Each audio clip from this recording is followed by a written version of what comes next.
예배의 처소 또 가정에서 오늘 예배를 드리시고 계실 텐데, 오늘 특별 찬송 해주신 것처럼 예배자의 모습으로 있는 그곳에서 우리 주님을 바라고 또 하나님의 은혜를 바랄 때 우리의 심령과 가정 가운데 하나님의 은혜를 충만하게 부어주시는 거룩한 주일이 될 수 있기를 주님의 이름으로 축원합니다. 지난 수요일 사순절이 시작되었고, 오늘은 사순절 안에 들어있는 6번의 주일 가운데 그 첫 번째 주일입니다. 강단과 영대의 색깔도 보라색으로 바뀌었습니다. 보라색은 교회력에서 연중 2번 사용되는 색깔로 사순절의 고난과 강림절의 기다림을 상징하는 색깔입니다. 예수님의 탄생과 죽음이 같은 색깔로 상징된다는 것이 참 의미심장하죠. 주님의 탄생 목적이 곧 대속 제물로서의 죽음이라는 사실을 같은 색깔이 우리에게 보여주고 있는 셈입니다. 올해 우리가 지나고 있는 이 사순절은 다른 해와는 달리 참 많이 불안하고 또 고통스럽습니다.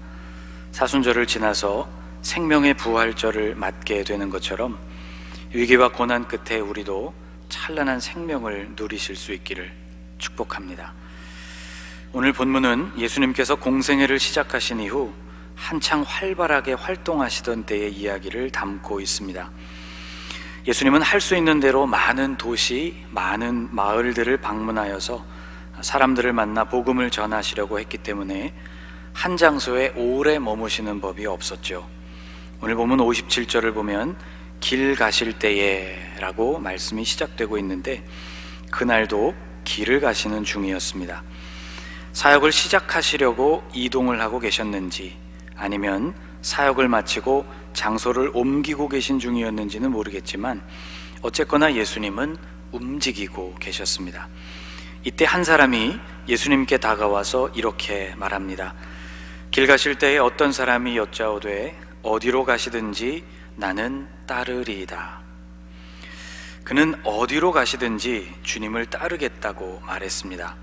예수님을 따라 어디든 가겠다는 결심은 아마 쉬운 결정은 아니었겠죠.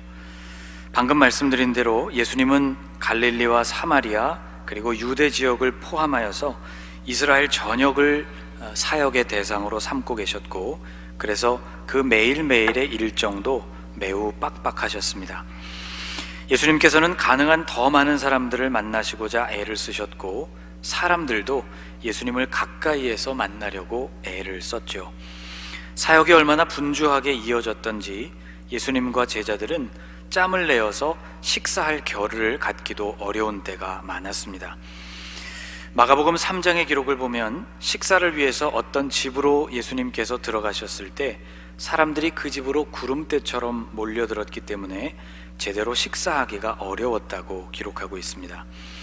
마가복음 6장으로 가보아도 예수님께서 제자들을 데리시고 한적한 곳을 찾아서 잠깐 쉬려고 하셨다는 말씀을 만날 수 있죠. 사역이 분주하고 또 고되게 진행되었다는 것을 알 수 있습니다. 그 뒷부분을 더 읽어보면 바로 이렇게 하시기 위해서 배를 타고 한적한 곳을 찾으셨지만 그곳으로도 사람들이 몰려들었다고 기록합니다. 예수님은 차마 그들을 뿌리치실 수가 없어서 빈들에서 말씀을 전하셨고, 날이 저물어 가자 먹을 것이 없는 무리에게 오병이어의 기적을 베푸셨습니다. 그리고 우리가 아는 것처럼 이 기적 후에는 다시 무리들을 돌려보내시고 제자들도 서둘러서 호수 건너편으로 보내시고는 주님은 홀로 산에 오르셔서 기도하는 시간을 가지시려고 했죠. 그러나 이 기도도 밤새 편안하게 이루어지지를 못했습니다. 제자들이 풍랑을 만나 아직도 호수 가운데서 고생을 하고 있었기 때문이죠. 주님은 밤 4경쯤이 되어서 무리를 걸어 제자들에게로 오셔야만 했습니다. 예수님의 공생애는 이렇게 쉴 틈 없는 사역의 연속이었습니다. 그래서 주님은 당신께서 어디로 가시든지 따르겠다고 말하고 있는 이 사람에게 훌륭한 결정이라고 칭찬을 해주시는 대신 당신의 삶이 얼마나 고된 것인가에 대해서 말씀해 주셨습니다. 여러분 58절 말씀을 같이 한번 읽어보겠습니다. 예수께서 이르시되 여우도 굴이 있고 공중에 새도 집이 있으되 인자는 머리 둘 곳이 없도다 하시고. 들판을 헤매며 먹이를 찾는 여우도 돌아갈 굴이 있습니다. 사냥에 성공을 했든지 그렇지를 못했든지 피곤한 몸을 누일 수 있는 안전한 처소가 있는 것이죠. 하늘을 나는 새에게도 집이 있습니다. 허공을 방황하는 것처럼 보여도 날이 저물면 들어가서 쉴 거처가 있습니다. 이와는 달리 예수님은 머리 둘 곳이 없으셨습니다. 편안히 머리를 내려놓고 쉴 수 있는 곳이 없었다는 뜻입니다. 누가 예수님의 삶을 이렇게 피곤한 삶으로 몰아넣은 것일까? 가만히 생각해 보면 그것은 예수님 자신이었습니다. 나이 30이 되셨을 때 예수님은 당신이 세상에 오신 목적을 본격적으로 이루시려고 집을 나오셨습니다. 30년간 몫으로 살아온 삶의 자리, 또 어머니가 계시고 형제 자매들이 있는 집에서부터 나오셨죠. 동생들은 예수님을 오해했습니다. 그들은 형님이 세상에서 유명해지기 위해서 가족을 버렸다고 생각했습니다. 예수님께서는 종종 고향 지역인 갈릴리에서 말씀을 전하시고 집에 들르실 때가 있었는데 이때도 동생들의 비아냥거림을 들으셔야 했죠. 이스라엘의 명절인 초막절이 가까웠을 때 유대인들이 예수님을 잡으려고 했고 예수님은 이들을 피해서 잠시 갈릴리로 돌아오셔서 집에 머무신 때가 있었습니다. 이때도 동생들은 예수님에게 이렇게 말했죠. 그 형제들이 예수께 이르되 당신이 행하는 일을 제자들도 보게 여기를 떠나 유대로 가소서. 스스로 나타나기를 구하면서 묻혀서 일하는 사람이 없나니 이 일을 행하려 하거든 자신을 세상에 나타내소서 하니 이는 그 형제들까지도 예수를 믿지 아니함이러라. 요한복음 7장에 기록되어 있는 말씀입니다. 세상에 자신을 나타내려고 집을 나간 사람이 어째서 집으로 왔느냐? 여기 묻혀 있지 말고 유대로 가라. 가장 가까운 사람들이 예수님께 던지는 가슴 아픈 조롱이었습니다. 예수님을 그리스도로 믿지 못했던 시절이라 가족들도 예수님의 출가를 이해할 수 없었던 것이죠. 그러나 예수님은 이 모든 어려움들을 감수하고 공생애를 계속하셨습니다. 그 공생애가 맺게 될 거룩한 열매를 위해서였습니다. 당신을 따르겠다는 사람에게 인자는 머리 둘 곳이 없다고 하신 말씀은 그래서 나를 따른다는 것이 무슨 의미인지를 분명히 알라는 말씀과도 같은 뜻입니다. 예수님을 따르겠다는 사람은 이 사람만이 아니었습니다. 오늘 본문을 보면 예수님을 따르려는 또 다른 사람들의 이야기가 함께 소개되어 있습니다. 59절에 나오는 사람도 예수님을 따르려고 했습니다.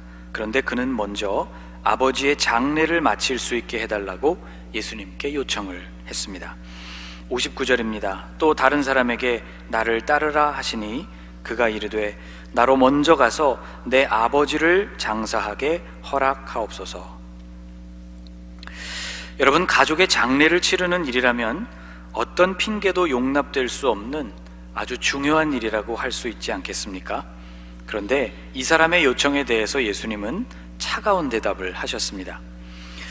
예수님은 사람으로서 갖춰야 할 기본적인 예의조차 무시하시는 것일까? 이 사람의 요청을 자세히 살펴보면 아직 그의 아버지는 돌아가신 상태가 아니라는 것을 알 수 있습니다. 장례를 주관하는 사람은 이스라엘에서 시신을 접촉해야 하기 때문에 장례가 이루어지는 동안과 그 이후 7일 동안 부정한 상태가 됩니다. 다시 사람들을 만나 교제하려면 7일이 지나가야 했죠. 그렇지 않으면 그와 접촉하는 다른 사람들까지 부정하게 만들 수 있었기 때문입니다. 율법 안에는 이렇게 종교적인 의미뿐만이 아니라 위생에 대한 배려도 포함되어 있는 것이죠. 그러니까 이 사람은 지금 장례가 진행 중인 사람이 아니고 아버지의 임종이 임박해 있는 사람이었다고 볼 수 있습니다. 그는 나를 따르라는 주님의 명령에 본인이 응답할 시기를 아버지의 죽음 그 이후로 미루고 있는 것이죠. 여기서 중요한 것은 내 아버지를 장사하게라는 이 구어적인 표현에 담긴 의미입니다. 이 말은 단순히 죽은 사람의 시신을 처리하는 과정만을 뜻하지 않았습니다. 유대 문화를 연구하는 학자들은 이 관용적인 표현 안에는 적어도 3가지의 행위가 포함되어 있다고 말합니다. 아버지를 장사한다는 이 말 안에는 첫째, 아버지가 돌아가실 때까지 그를 돌보는 행위가 포함되어 있고, 두 번째, 격식을 갖추어서 장례를 치르는 것이 포함되어 있고, 세 번째는 아버지의 유언대로 재산을 분배하는 일이 포함되어 있습니다. 유대인들은 이 모든 과정을 다 끝마쳤을 때에야 비로소 장례가 온전히 마쳐진 것이라고 생각을 했습니다. 그러니까 아버지를 장사한 후 예수님을 따르겠다는 이 말의 의미는 아버지의 유산 정리까지가 모두 끝나서 자신의 몫을 받은 이후에 주님을 따르겠다는 의미가 되는 것이죠. 아버지의 재산을 나누는 문제는 실제로 유대인들 사회에서 아주 중요한 문제였습니다. 또 이것 때문에 분쟁도 많았죠. 누가복음 12장을 보면 어떤 사람이 예수님께 와서 이런 부탁을 하는 장면이 나옵니다. 무리 중에 한 사람이 이르되, 선생님, 내 형을 명하여 유산을 나와 나누게 하소서. 형이 유산을 독차지하려고 했는지 이 동생은 예수님께서 그 문제에 개입해 주시기를 요청했습니다. 그런데 예수님은 그를 책망하셨죠. 이 사람아, 누가 나를 너희의 재판장이나 물건 나누는 자로 세웠느냐. 예수님을 재산권 분쟁에 끌어들이려는 것도 문제였지만 더 심각한 문제는 이 사람 안에 있는 소유에 대한 집착이었습니다. 예수님은 이어서 이렇게 말씀하셨습니다. 삼가 모든 탐심을 물리치라. 사람의 생명이 그 소유에 넉넉한 데 있지 아니하니라. 소유에 대한 욕심은 신령한 관심들을 차단하게 되어 있습니다. 바로 이 상황에서 주님이 들려주신 유명한 비유가 있죠. 곡식 창고를 넓혀가는 일에 평생을 바치다가 결국 허무하게 세상을 떠난 사람의 비유입니다. 예수님은 이런 사람을 두고 재물의 분야에서는 부요했지만 영적인 분야에서는 부요하지 못한 사람이라고 말씀하셨습니다. 자, 주님은 아버지의 장례를 다 마친 후 주님을 따르겠다는 이 사람에게도 똑같은 위험이 있다는 것을 아셨습니다. 그래서 주님은 그에게 이렇게 말씀하셨죠. 60절입니다. 이르시되 죽은 자들로 자기의 죽은 자들을 장사하게 하고 너는 가서 하나님의 나라를 전파하라. 여기서 죽은 자들이란 소유를 쌓아두는 일에만 마음을 두는 사람들, 재산을 분배하는 문제와 같은 일에만 몰두하는 사람들, 그들을 뜻합니다. 주님은 장래가 중요치 않다고 말씀하신 것이 아니라 바로 이와 같은 일들에 마음을 빼앗기다가는 주님을 따르는 일이 아예 불가능해질 수 있다는 것을 경고하고 있는 것이죠. 오늘 본문 61절 이하에는 또 다른 한 사람의 이야기가 기록되어 있습니다. 그는 먼저 가족들과 작별을 하고 예수님을 따르겠다고 말했습니다. 주님은 그에게도 가혹하게 들리는 대답을 하셨죠. 62절을 같이 한번 읽어보겠습니다. 예수께서 이르시되 손에 쟁기를 잡고 뒤를 돌아보는 자는 하나님의 나라에 합당하지 아니하니라 하시니라. 이 말씀은 구약시대의 사람 엘리사를 생각나게 해주는 말씀입니다. 엘리야가 엘리사를 제자로 불렀을 때 엘리사는 밭에서 쟁기질을 하고 있었습니다. 엘리야의 부름을 들은 엘리사는 밭 갈던 소들을 잡았고 자신이 사용하던 농기구를 땔감 삼아서 그 고기를 삶아서 마을 사람들을 대접했습니다. 그리고는 엘리야를 따라 나섰죠. 이 모든 일을 행하는 동안 엘리사의 마음에는 흔들림이 없었습니다. 쟁기질을 할 때는 쟁기가 지나가고 있는 발밑의 땅을 바라보아서는 안 된다고 하죠. 눈을 들어서 멀리 앞을 바라보아야 한다고 합니다. 그래야 고랑이 곧게 만들어지고 옆 고랑과의 간격도 일정하게 유지할 수가 있습니다. 하물며 눈을 앞에 두지 않고 뒤를 돌아보게 된다면 그 결과는 뻔하지 않겠습니까? 삐뚤빼뚤 쓸 수 없는 고랑이 만들어지고 말 것입니다. 결국 주님은 당신을 따르겠다는 이 세 사람 모두에게 같은 말씀을 하고 계십니다. 아버지의 재산을 나누는 일로 마음이 흔들려서는 안 된다는 말씀, 가족과 작별 인사를 하는 동안에도 그 마음이 요동하지 않기를 원한다는 말씀, 예수님을 따른다는 것은 머리둘 곳이 없는 삶을 선택하는 과정이라는 말씀, 바로 이런 말씀을 들려주고 계신 것이죠. 그들이 선택했고 그들이 살아가야 할 삶은 들의 여우나 공중의 새보다도 고된 삶이었습니다. 머리둘 곳이 없는 일상을 당연하게 받아들이며 오히려 감사하게 생각할 수 있어야 하는 여정이었죠. 그들이 예수님을 따르면서 통과해야 하는 문은 넓은 문이 아니라 좁은 문이었고, 그들이 예수님과 함께 걸어가야 했던 그 길은 대로가 아니라 협착한 길이었습니다. 이 모든 것을 각오하고 정신을 똑바로 차리지 않는다면 언제 어디서라도 흔들릴 수가 있었죠. 엄격한 기준을 제시하신 예수님, 감히 실천할 엄두가 나지 않는 삶을 우리에게 말씀하고 있는 예수님은 당신 스스로가 먼저 이런 길을 걸어가셨습니다. 흔들림 없이, 아니 흔들리는 순간에도 다시 자신을 추스르시면서 그 길을 걸어가셨죠. 쉬운 길을 선택하라는 유혹은 끊임없이 주님에게 다가왔습니다. 공생애를 시작하실 때부터 마귀는 쉬운 길을 선택하라고 주님을 유혹했죠.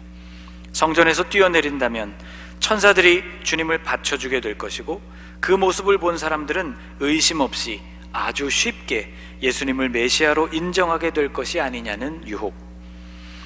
마귀에게 절하여 세상의 모든 부귀영화를 얻게 된다면 공생의 사역을 감당하되 머리둘 곳이 없는 피곤하고 가난에 찌든 모습으로서가 아니라 여유 있고 풍요롭게 그것을 감당할 수 있지 않겠느냐는 유혹이었습니다. 그런데 주님은 이 모든 유혹을 물리치셨습니다. 그리고 머리둘 곳 없는 삶을 선택하셨죠. 우리를 위해서였습니다. 사도 바울은 고린도에 보내는 편지에서 사랑의 모습이 무엇과 같은지를 설명했는데, 사랑은 자기의 유익을 구하지 않는 것이라고 했습니다. 무례히 행하지 아니하며 자기의 유익을 구하지 아니하며. 머리둘 곳이 없는 삶을 선택하신 주님은 자기의 유익을 구하지 않기로 결단하신 삶이었습니다. 구원받을 당신의 백성들을 위해 스스로 고난을 선택하시는 삶이었죠. 오늘은 십자가 고난을 선택하신 예수님을 묵상하는 사순절의 첫 번째 주일이자 3.1운동이 100일주년을 맞는 3.1절 기념주일입니다. 위대한 삶을 살아간 사람들의 공통점이 있다면 그 위대한 목표를 위해서 스스로 고난을 선택했다는 것이죠. 사순절 첫 번째 주일을 맞은 사랑하는 성도 여러분, 머리둘 곳이 없었던 주님의 고난이 우리를 구원으로 이끌어갔다는 사실을 오늘 기억했으면 좋겠습니다. 자기의 유익을 구하지 않은 이 주님의 선택이 오늘 우리를 구원받은 바로 이 자리에 서 있을 수 있게 했다는 사실을 우리 마음속에 새길 수 있었으면 좋겠습니다. 그리고 우리가 내리는 모든 선택에서 우리 역시 유혹에 굴하지 않고 믿음의 길을 선택할 수 있으면 참 좋겠습니다.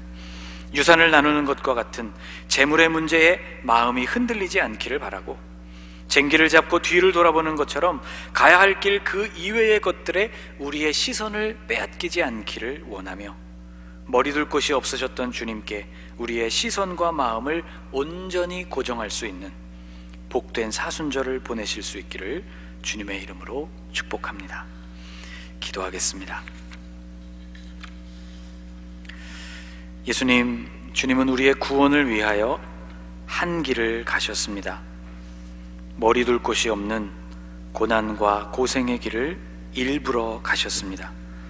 당신의 유익을 생각하지 않으시고 오직 우리의 유익을 위해 이 모든 것을 행하셨습니다. 사순절을 시작한 우리에게 같은 마음을 허락하여 주옵소서. 유산을 나누는 것과 같은 재물의 문제 때문에 우리의 믿음이 흔들리지 않게 하시고, 쟁기를 잡고 뒤를 돌아보는 것처럼 가야 할 길 이외의 것에도 우리의 시선을 빼앗기지 않게 하시며, 오직 우리 주님 예수 그리스도께 우리의 시선과 마음을 고정할 수 있는 거룩한 절기를 보내게 하옵소서. 100년 전에도 우리를 도우신 주님, 염려와 두려움에 사로잡힌 지금의 대한민국을 긍휼히 여겨주셔서 이 어려움을 지혜롭게 헤쳐나가는 주님의 백성들이 되게 하옵소서. 예수님의 이름으로 기도하옵나이다. 아멘.